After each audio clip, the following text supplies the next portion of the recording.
जो भी बाहर जाना चाहता है उनको मैं ये प्लीज बता दूं कि बाहर जिंदगी आसान नहीं है, बाहर जिंदगी बहुत मुश्किल है। ये बात दुरुस्त है। जब बाहर जाते हैं, मैं जाती हूँ और वापस आती हूँ तो मुझे अपने मुल्क की कदर होती है। ये बात बहुत दुरुस्त है। केला जो है वो 300 रुपए का केला लेना पड़ता है और खाना पड़ता है, तो मुझे पाकिस्तान की बहुत याद आती है जहाँ 150 रुपए के दर्जन केले हमें मिल जाते हैं। वो मेरा ख्याल है उस्मा साहिबा, वो एक डिफरेंस ये भी आ रहा होता है ना कि जाहिर है आप अगर जाती हैं तो आप घूमने की गर्ज से जाती हैं, वेकेशंस की गर्ज से जाती हैं, तो आप एक डिफरेंट पर्सपेक्टिव लेके जा रही होती हैं और जाहिर है आपको पता है कि आपने वापस आना होता है। अब यहाँ से जिन लोगों की हम बात करें, वो जो जाने का सोच रहे होते हैं, वो अपनों को छोड़कर रोजी रोटी कमाने के लिए जा रहे होते हैं। तो मेरा ख्याल है ये दो अलग पर्सपेक्टिव हैं और यही शायद एक गैप है आम आवाम में और हमारे हुक्मरानों में कि वो जो सोच का गैप है उसको हम कभी फिल नहीं कर पाते। वो तो बल्कि और मुश्किल है। ये लॉन्चेस में जो रोज बच्चे अपनी जान खोते हैं, वो क्या आपको ना जो अनसेफ इमिग्रेशन करके जाते हैं, बाहर एक एक कमरे में 20-20 वहां पे लोग बैठे होते हैं, खास तौर पे एमिरेट्स में।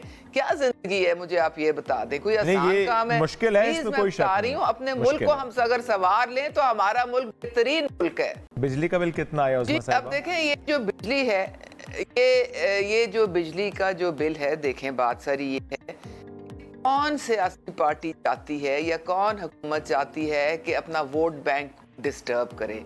ये हमने बिजली आईपीपी से हम खरीदते हैं, हमारे पास कैपेसिटी चार्जेस के पैसे नहीं होते, सर्कुलर डेट हमारा आसमान पे पहुंचा होता है, आईएमएफ पे हमें इसलिए जाना पड़ रहा है क्योंकि उसके बगैर गुजारा नहीं है।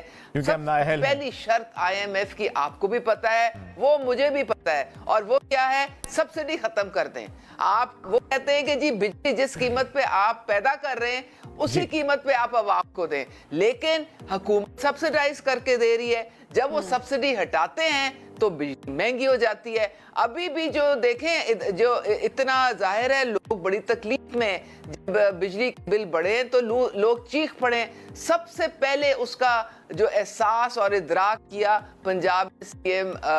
मेरा सवाल सिर्फ ये था उसमें साहब, आपका बिल कितना आया? देखें, मेरे घर में सोलर पैनल लगा हुआ है और सोलर पैनल की वजह से जो मेरा बिल तकरीबन आता था 30-40 हज़ार, अब वो कम से कम आधे से कम हो गया। बहुत से लोग इस इंतजार में, इस उम्मीद में है कि हुकूमत उनको रिलीफ देगी। तो ये सोलर पैनल्स मिलना शुरू होंगे, जिसमें कहा गया कि जो बहुत गरीब घराने हैं उनमें सबसे पहले तकसीम किए जाएंगे।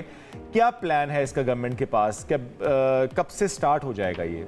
जी, एक तो बिलावल साहब ने जब ये मेरे ख्याल में मुफ्त का कहा था तो शायद वो अपने खजानों में से देना चाह रहे होंगे, क्योंकि हुकूमत ने तो जितनी चादर है उतने पाँव फैलाने हैं और हमारे पास जितने रिसोर्सेज है वो सबके सामने हैं। लेकिन ये जो सोलर पैनल वाली बात है, ये एक बहुत, देखिए पूरी दुनिया जो है वो सोलर पैनल्स की तरफ जा रही है। मैं टर्की में गई थी, वहाँ हर दूसरे घर में सोलर पैनल छोटा सा लगा हुआ है।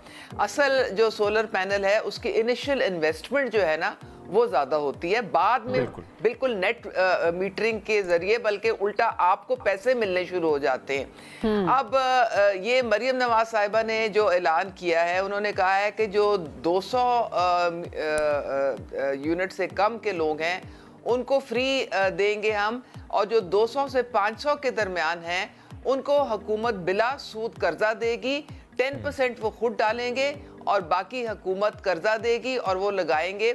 ये बहुत बड़ी सहूलत है, क्योंकि जो शुरू की जो एक लमसम आपको इन्वेस्टमेंट करनी पड़ती है वही मुश्किल होती है, और वो अगर आप कर लें एक दफ़ा, जो हुकूमत के मदद से इंशाल्लाह हो जाएगा, तो फिर आगे 2-4 महीने में तो आपका वैसे ही वो कवर हो जाता है एक्सपेंस। हम हर चीज़ जो है उसको गैर जिम्मेदाराना तरीके से इस्तेमाल करके तो जो उसकी अफादियत है उसको भी ख़त्म कर देते हैं। जो डिजिटल मीडिया है वो बिल्कुल पूरी दुनिया में एक रेवोल्यूशन है, उसके पॉजिटिव एस्पेक्ट्स हैं उनको लेके चलना चाहिए। हमने क्या किया, शुतर बेमुहार हो गए, हर एक की पगड़ी उछालना शुरू कर दी, किसी की इज्जत महफूज नहीं है, ना मेरी, ना आपकी, ना किसी इदारे की, ना किसी इदारे के सरबराह की। इतनी गालम गलोच, इतनी अब्यूसिव लैंग्वेज कहाँ आपने देखी है? खुदा के लिए, अगर मतलब हमने अपने ऊपर खुद ये पाबंदियां, हम कह रहे हैं आ बैल मुझे मार, क्योंकि हम जिम्मेदार तरीके से इस्तेमाल करते ही नहीं है। और बड़े अफसोस से जो लोग बेचारे कमा रहे हैं सही तरीके से, उनको भी सजा भुगतनी पड़ती है। ये अपने मोनेटाइजेशन के चक्कर में लोगों की जो है वो और इदारों की जो है जो ये घटिया। अच्छा, अब ऐसे में पाबंदी लगाना बंद करना उस चीज को, क्या यही हल है? हम एक्स की बात अगर कर लेते हैं, कितने अरसा हो गया अभी एक्स बंद है। आप हल बता दें कोई, जितना मैं अपनी मिसाल मैं बताती हूँ उस्मा साहिबा हो रही है।